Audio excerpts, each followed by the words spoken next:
Welcome to Not Milk Never Milk. Subscribe if you're lactose intolerant.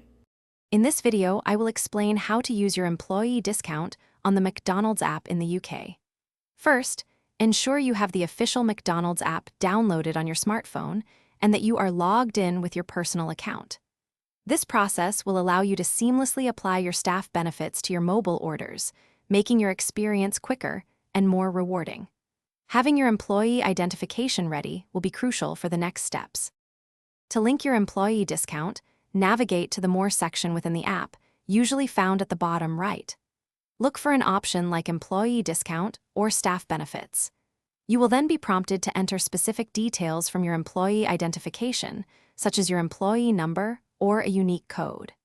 The app may require a brief verification period, typically taking only a few minutes, to confirm your eligibility before activation. Once your discount is linked, applying it to an order is straightforward.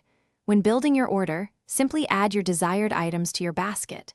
Before proceeding to checkout, you should see an option to apply discount or add offer. Select your employee discount from the available options. The total price will then automatically update, reflecting your savings, which can often be around 30% off most food items.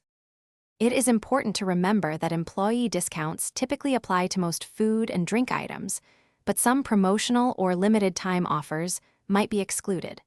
Always check the specific terms and conditions within the app or with your manager for any exclusions. Your discount is usually for personal use only and cannot be combined with other offers. Enjoy your savings on your favorite McDonald's meals. Thanks for watching. If this was helpful, leave a like and consider subscribing. See you next time.